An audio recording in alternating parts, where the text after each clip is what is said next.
Have you ever actually asked yourself, like honestly in the quiet, why you're still waiting? Not just waiting for them to text, waiting for them to show up, waiting for them to finally choose you the way you've been choosing them for months, maybe longer. And the worst part? You already know somewhere in your chest that the waiting isn't working. But you keep going anyway, because stopping feels like losing.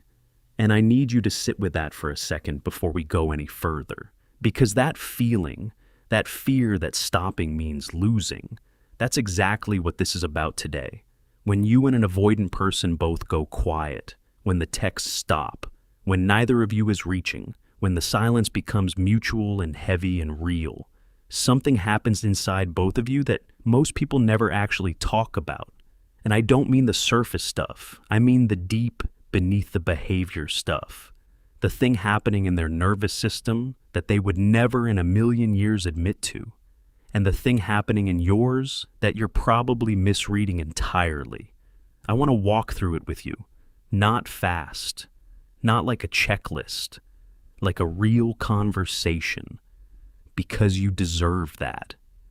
So let's start from inside the experience, because that's where you are right now. You're in it. You know what the first few days of mutual silence feel like. It feels awful. Like you've done something wrong just by stopping. Like the quiet itself is some kind of punishment you're delivering, even though nobody asked you to keep going. Your anxious attachment, if that's where you land, starts throwing up every possible interpretation. Are they relieved? Are they fine? Did they even notice? Did I matter at all? And here's the painful truth I want to name out loud before anything else. That spiral you're in, that's not weakness. That's your attachment system doing exactly what it was wired to do. Anxious people are wired to interpret distance as rejection. And that's not a character flaw. That's years of emotional learning. It's your nervous system trying to protect you the only way it knows how, by staying alert, by scanning for signs, by refusing to let go until it's absolutely certain the danger is real. But here's where it gets interesting. And this is the part that changes everything once you actually see it.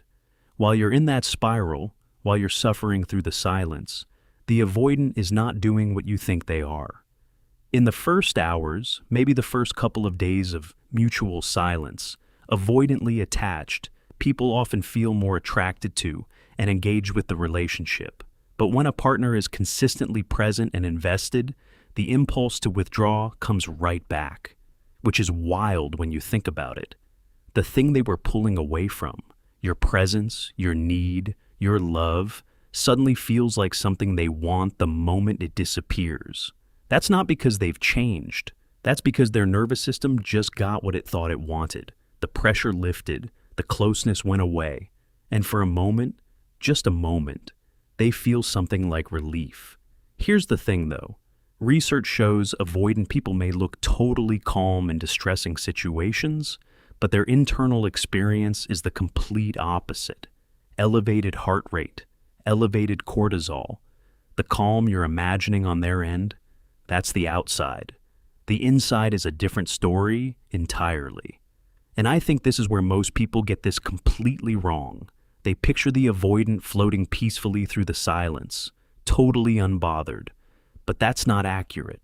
That's actually the image the avoidant needs you to have of them. The self-sufficient, independent, fine without you persona they've been building and protecting since probably childhood. Okay, I want to slow down here, because this next part matters most. Avoidant attachment develops when early caregiving is emotionally unavailable or dismissive. The caregiver might have been physically there, but emotionally absent. Responded to emotional needs with discomfort, or just flat out communicated that needing things was unacceptable. And the child's response to that? Adaptive. Since emotional expression doesn't bring comfort, the child learns to suppress it, learns to stop reaching. Think about that child for a second. Not the adult standing in front of you who goes cold without warning. The child who reached for someone and found nothing. There. Who learned, not consciously but in their body, in their bones, that needing people is dangerous, that love is inconsistent, That closeness is something you pay for eventually. That child grew up. But the lesson didn't leave. So when they pull away from you, when they go cold right at the moment you finally felt close, they're not being cruel. They're being scared. There's a difference. And I'm not saying that difference means you have to tolerate it. I'm saying understanding it changes how you see them, and more importantly, how you see yourself in this whole dynamic. Now let me show you what actually unfolds in them as the silence stretches, because the relief doesn't last. That's the thing nobody tells you. Avoidant people use what researchers call deactivation strategies to process closeness. Basically, their nervous system registers intimacy as threatening. But here's what that research doesn't fully capture. Deactivation is a strategy, not a feeling. Underneath the strategy, the feeling is still there. And when the silence becomes real and mutual, when you stop being the one who closes the gap, the strategy starts to crack. Around the 1 to 2 week mark of genuine mutual silence, something shifts. The relief gets quieter. And in the space where relief used to be, something else starts growing. Longing. Not the comfortable kind that comes from someone chasing them. Not the pull of your pursuit that confirm their whole narrative. I'm wanted, I'm in control, I can take it or leave it. This is different. This is longing with nowhere to go, because you've stopped making yourself available to receive it. There's actually fascinating research on how avoidance may respond differently to oxytocin, the bonding hormone. Where it promotes trust and closeness in most people, for avoidance it can sometimes trigger anxiety, a desire to withdraw. Their brain may literally suppress the bonding effects of oxytocin to maintain distance. So even their biology has been working against genuine connection, which means when that longing finally breaks through, when suppression starts failing because you're no longer there to push away, it's completely disorienting for them. They don't have a script for it. They've never had to sit inside a longing with no target to either pull toward or push away. And I need you to really hear this next part, because this is where most people misread the signs and walk straight back into the same pattern. When the avoidant starts feeling that unmanageable longing, they do one of two things. They reach out. Casually, low stakes, a meme, hey, how have you been? Something designed to test whether the connection is still there without having to be vulnerable enough to actually ask. And I know how that message landing feels. I know the rush of it, the hope that flares up instantly, the way your whole body just wants to believe this is the turning point. But before you respond from that place, can I ask you something? Is this them moving toward you, or is this them checking whether you're still available to be pushed back? That engagement is real, but it's triggered by distance, not by growth. And a reach-out driven by discomfort with your absence isn't the same thing as a reach-out driven by a genuine decision to show up differently. The other thing they do is go further away, double down. Tell their friends they're fine, they're better actually. Start something new. Throw themselves into anything that confirms the story that they don't need you. Avoidance will sometimes mentally compare you to some idealized, often completely non-existent perfect partner, which gives them reasons why you're not the one and justifies pulling away. Not because they believe it, but because the alternative, sitting inside the truth of missing you, is too threatening. Both responses are the same thing underneath, the casual reach out and the aggressive retreat. Both are the avoidant managing an emotion they were never taught how to feel, longing without an escape route. Now, let me turn back to you, because you're the one actually watching this, and you matter more in this story than you've been letting yourself believe. Here's what happens on your side of the silence when it's real. At first, it's excruciating. You already know this part. The thoughts don't stop.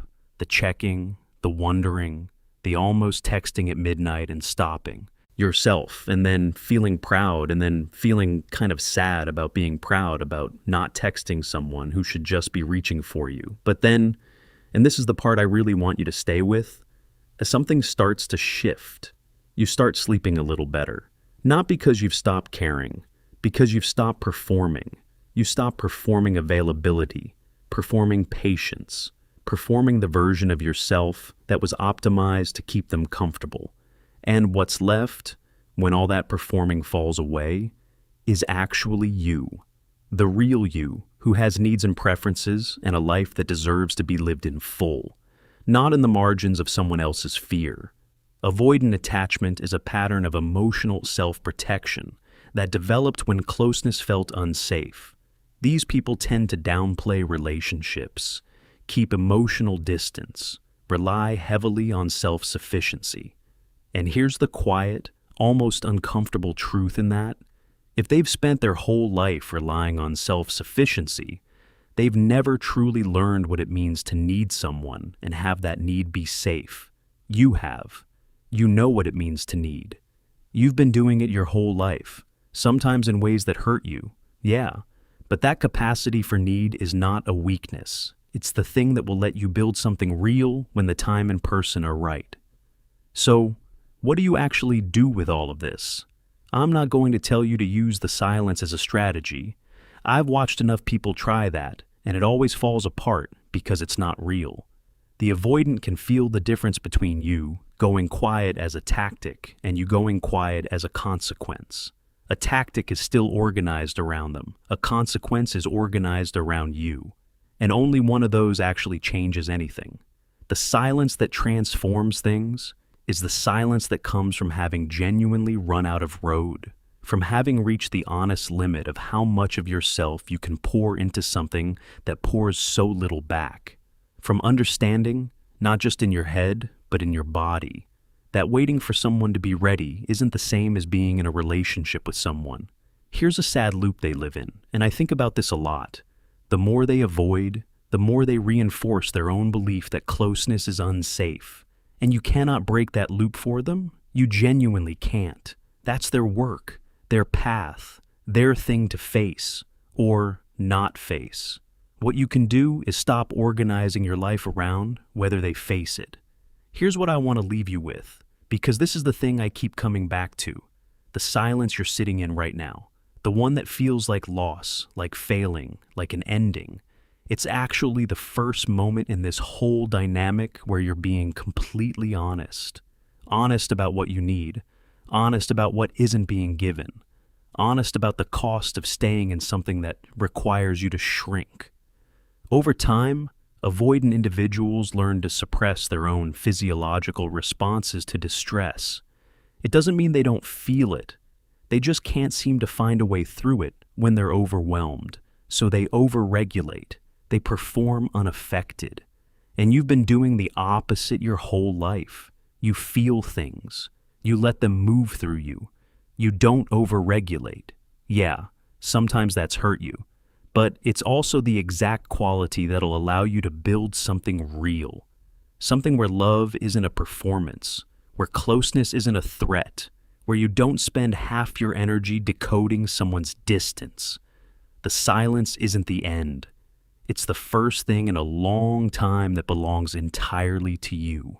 Stay in it, not as punishment for them, as a gift to yourself, because you already know what it feels like to choose them. What does it feel like to choose you? Sit with that for a moment, because that question, that one quiet question, is where everything starts to change.